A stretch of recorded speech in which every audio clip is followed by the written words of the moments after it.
पदारविन्दं मुखारविन्दे विनिवेशयन्तं वटास्य पत्रास्य पुटे शयानं वालं मुकुन्दं मनसा स्मरामि। अकारण करुणा वरुणालय अशरण शरण श्री दशरथ नंदन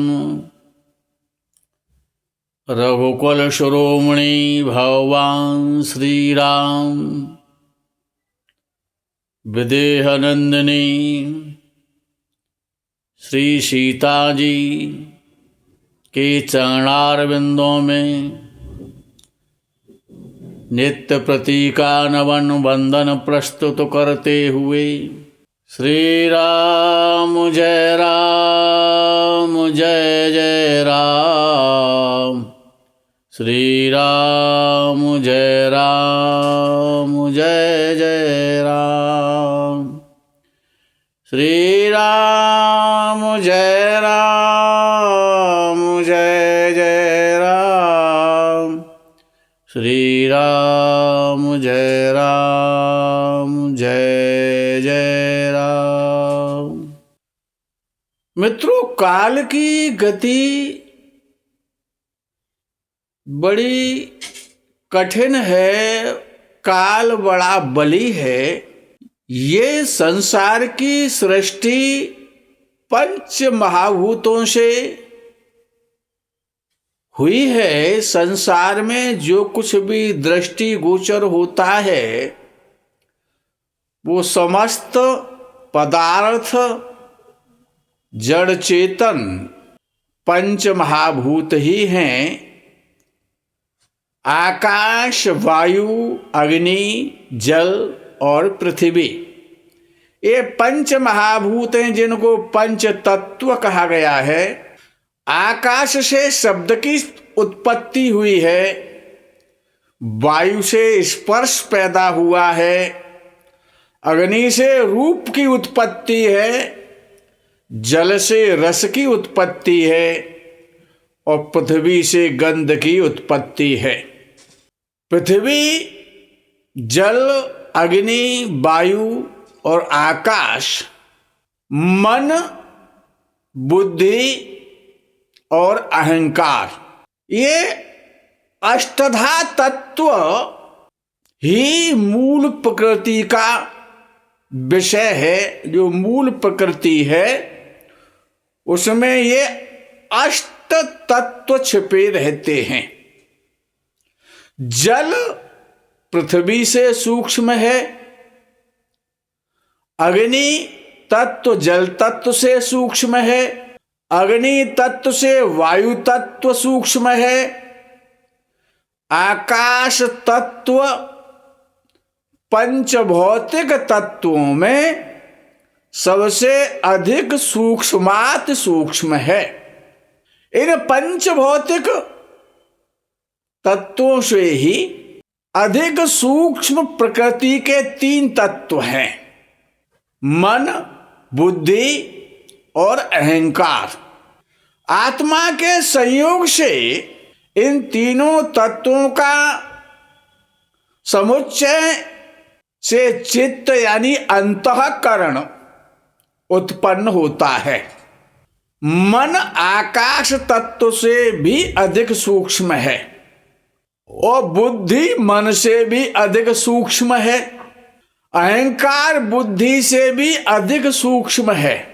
अंतःकरण के जो तीन भाग हैं जिनसे अंतःकरण का निर्माण हुआ है, जिसको चित्त कहा जाता है, मन, बुद्धि और अहंकार, ये चित्त हैं। और जब आत्मा इस शरीर को छोड़ देता है, पंचभौतिक शरीर को जब आत्मा त्याग करके चलता है, तो इन तत्वों का आत्मा के छोड़ने के बाद मन बुद्धि अहंकार यानी चित्त का और पंच तत्वों का कार्य खत्म हो जाता है, ये सारहीन हो जाते हैं।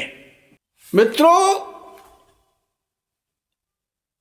सतयुग में महाराज कुशध्वज की पुत्री, बड़ा अच्छा प्रसंग है, बड़ा श्रेष्ठ प्रसंग है कि कुशध्वज महाराज की पुत्री वेदवती ने तपस्या के समय रावण जब दिग्विजय कर रहा था दशानन, सतयुग में शाप देते हुए कहा, सशाप च मदर्थे त्वं विनश्यति स बान्धवा स्पृष्टाहं च त्वया कामात् विसृज्याम्य बलोकयः।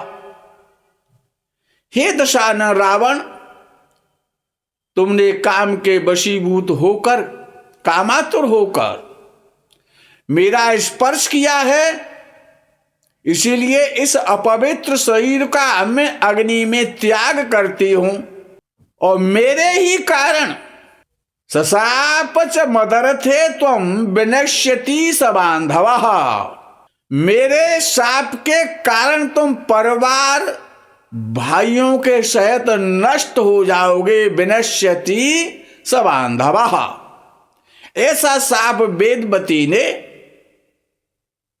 और रावण को दिया। दूसरे जन्म में वही वेदवती त्रेता युग में आकर के जनक नंदिनी विदेह कुमारी पराम्बा जगदम्बा सीता जी हुई और भगवान श्री राम को उन्होंने पति रूप में प्राप्त किया। काल की गति बहुत बलवान है,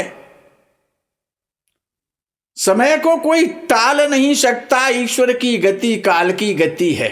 महारानी कैकेयी के वर प्राप्ति के कारण भगवान श्री राम सीता सहित भ्राता लक्ष्मण के साथ 14 वर्ष का वनवास व्यतीत करने के लिए वन में जाते हैं, जंगल में जाते हैं और नर लीला कर रहे हैं मर्यादा पुरुषोत्तम। उसी समय भगवान श्री राम पर्णकुटी बनाकर के जंगल में वास कर रहे हैं पंचवटी में। भगवान श्री राम क्या देखते हैं कि ददर्श तत्र वह्निं च विप्र रूपम धरम हरिहि। प्रभु श्री राम ने देखा मर्यादा पुरुषोत्तम एक ब्राह्मण वेशधारी बड़े सुंदर व्यक्ति का दर्शन करते हैं। वो ब्राह्मण देवता भगवान श्री राम को प्रणाम करते हैं। जैसे ही उन ब्राह्मण देवता ने भगवान श्री राम को प्रणाम किया, भगवान श्री राम आश्चर्यचकित होकर के कहने लगे, हे ब्राह्मण, आप तपस्वी हैं, आपको हमको प्रणाम नहीं करना चाहिए। अब क्षत्रिय कुमार हैं, ब्राह्मण को क्षत्रिय से प्रणाम नहीं करना चाहिए, उसका सम्मान करना चाहिए, लेकिन प्रणाम नहीं कर सकता ब्राह्मण क्षत्रिय के लिए, ऐसा शास्त्र का आदेश है। और आप कैसे ब्राह्मण हैं कि हम क्षत्रिय कुमार को आप प्रणाम कर रहे? ब्राह्मण ने कहा कि हे प्रभु, हे दीन बंधु, हे श्री राम, मैं ब्राह्मण नहीं हूं, मैं अग्निदेव हूं। प्रभु, आप जंगल में वास कर रहे हैं, देवलोक के देवता, ब्रह्मादि देवता सभी बड़े चिंतित हैं और दुखी हैं। प्रभु, समस्त लोक के, देवलोक के वासी देवता आपके दुख से दुखी हैं कि आप सर्वेश्वर हैं, जगत नियंता हैं और आप नर लीला में कितना कष्ट भोग रहे हैं, संतों के दर्शन कर रहे हैं, उनका कष्ट दूर कर रहे हैं, धर्म की संस्थापना के लिए आपने ये मनुष्य का रूप धारण किया है, मुझे देवताओं ने संदेश लेकर के, ब्रह्मादि ने मुझको भेजा है। हे प्रभु श्री राम, काल की गति बड़ी बलवान है। श्रूयताम वाक्यम कालेन यदुपस्थितम सीता हरण कालोयम तदैव समुपस्थितः। हे देव, अग्निदेव हाथ जोड़कर भगवान श्री राम से प्रार्थना करते हैं कि काल की गति बड़ी बली है, उसको कोई टाल नहीं सकता है। मुझे दूत बना करके देवताओं ने आपके समक्ष भेजा है, संदेश भेजा है कि आप मेरी माता सीता को मुझे अर्पित कर दीजिए और मैं माता सीता के स्थान पर देवताओं की आज्ञा से और आपके कृपा से मैं छाया सीता को उत्पन्न करता हूं। और जब आप राक्षसों का नाश कर देंगे, आप जब छाया रूपी सीता की अग्नि परीक्षा लेंगे, उस समय मैं माता सीता को आपको समर्पित कर दूंगा।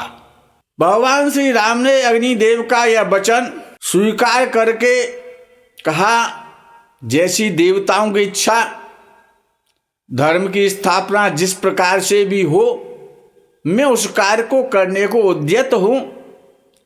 अग्निदेव ने प्रार्थना की, हे प्रभु, आप इस रहस्य को अपने भ्राता लक्ष्मण को भी नहीं बताएंगे, ये रहस्य कोई नहीं जान सकता हो, आप किसी से इस रहस्य को नहीं कहेंगे। भगवान श्री राम ने माता सीता को अग्निदेव को अर्पित कर दिया। अग्निदेव भगवती जगदम्बा सीता को ब्रह्मलोक लेकर के चले गए, ब्रह्मा जी की आज्ञा थी। भगवान श्री राम नरलीला करते हैं, दशानन रावण आता है, छाया रूपी सीता का हरण कर लेता है। भगवान वियोग में विलाप करते हुए तत्त प्रकार की लीलाएं करते हैं। श्री राम की सुग्रीव से मित्रता होती है, बाली का वध होता है। बानर और भालुओं के साथ में भगवान श्री राम लंका पर चढ़ाई करते हैं, भयानक युद्ध होता है। उस युद्ध में रावण सपरिवार नष्ट हो जाता है। भगवान श्री राम सीता की परीक्षा लेते हैं, अग्नि परीक्षा होती है, अग्निदेव प्रकट होते हैं। विदेह राजकुमारी जनक नंदिनी सीता जी को भगवान श्री राम को समर्पित कर देते हैं। तब छाया रूपी सीता अग्निदेव से प्रार्थना करती हैं कि हे अग्निदेव, अब मैं क्या करूं, मेरे लिए क्या कार्य है। अग्निदेव ने कहा कि हे छाया, आपका सीता का स्वरूप है, आपने नरलीला में सहयोग किया है, धर्म की स्थापना में आपका सहयोग है। आपको धर्मात्मा पति, वीरपति, राघवेंद्र सरकार जैसे पति प्राप्त हों, इसके लिए आप कैलाश पर्वत पर जाकर के तपस्या करें। भगवान शंकर प्रसन्न होकर के आपको वरदान देंगे। आगे की लीला आप प्रारंभ करें। कृतयुगे वेदवती कुशध्वज सुता शुभा, त्रेतायाम राम पत्नी च सीतेति जनकात्मजा। तच्छाया द्रौपदी देवी द्वापरे द्रुपदात्मजा, त्रिहायणीति सा प्रोक्ता विद्यमाना युगत्रये। छाया रूपी सीता कैलाश पर्वत पर जाकर के 1,00,000 वर्ष तक तप करती हैं और उन्होंने स्वर्ग को प्राप्त कर लिया, स्वर्ग की लक्ष्मी हो गई। कुछ काल के पश्चात महाराज द्रुपद ने द्वापर में पुत्र प्राप्ति के लिए यज्ञ कर रहे हैं। भगवान शंकर की जब छाया रूपी सीता ने तपस्या की थी तो भगवान शंकर ने 1,00,000 वर्ष के पश्चात छाया रूपी सीता को प्रसन्न होकर के वरदान दिया कि मैं तुम्हारी तपस्या से बहुत प्रसन्न हूं, आप वर मांगिए। तो छाया रूपी सीता ने भगवान सदाशिव भोले भंडारी से कहा कि मुझे धर्मात्मा पति चाहिए, मुझे बलशाली पति चाहिए, मुझे धर्मधारी वीर पति चाहिए, मुझे सर्वांग श्रेष्ठ सुंदर पति चाहिए, मुझे सर्वगुण संपन्न पति चाहिए। इस प्रकार से 5 बार पति पति शब्द कहा। भगवान शंकर प्रसन्न हुए। उन्होंने छाया रूपी सीता को वरदान दिया कि आप द्वापर में आप पांचाली द्रौपदी कहलाएंगे। आपने 5 बार पति पति शब्द कहा, इसलिए आपको 5 पतियों की प्राप्ति होगी। आपका एक पति बड़ा धर्मात्मा धर्मराज होगा, दूसरा पति महान बलशाली होगा, तीसरा पति धर्मधारी होगा, चौथा पति बहुत सुंदर होगा, 5वां पति आपका सर्वगुण संपन्न होगा। ऐसा भगवान शंकर ने वरदान दिया। द्वापर में जब द्रुपद नरेश ने महाराज द्रुपद ने संतान प्राप्ति के लिए यज्ञ किया, पुत्रेष्टि यज्ञ किया, अग्निदेव प्रसन्न हुए और अग्नि कुंड से धृष्टद्युम्न नाम का पुत्र और अग्नि की पुत्री और द्रौपदी उत्पन्न हुई। द्रुपद सुता कहलाई। पूर्व जन्म में भगवान शंकर के वरदान के कारण उनको पांडवों के रूप में 5 पतियों की प्राप्ति हुई। भगवान श्री राम ने 11,000 वर्ष पर्यंत अयोध्या जी में राज किया और सभी अयोध्या वासियों के साथ में, अपने परिवारजनों के साथ में, भाइयों के साथ में वैकुंठ धाम को गमन किया। लक्ष्मी से उत्पन्न वेदवती जो सीता के रूप में उत्पन्न हुई थी, वो लक्ष्मी में वैकुंठ में जाकर के विलीन हो गई। वो लक्ष्मी स्वरूपा थी, वो लक्ष्मी ही थी, भगवान श्री राम विष्णु थे। और वो छाया रूपी सीता जिसका रावण ने हरण किया था, वह दूसरे जन्म में द्वापर में और 5 पांडवों की पत्नी द्रुपद सुता द्रौपदी हुई। मित्रों, यह प्रसंग बड़ा पुण्यप्रद है, पापों का नाश करने वाला है, समस्त प्रकार के पाप तापों को संतापों को नष्ट करने वाला है। श्री राम जय राम जय जय राम, श्री राम जय राम जय जय राम, श्री राम जय राम जय जय राम। धर्म की जय हो, अधर्म का नाश हो, प्राणियों में सद्भाव हो, विश्व का कल्याण हो। गौ माता की जय हो, गौ हत्या बंद हो, सत्य सनातन धर्म की जय हो। जय जय श्री सीताराम।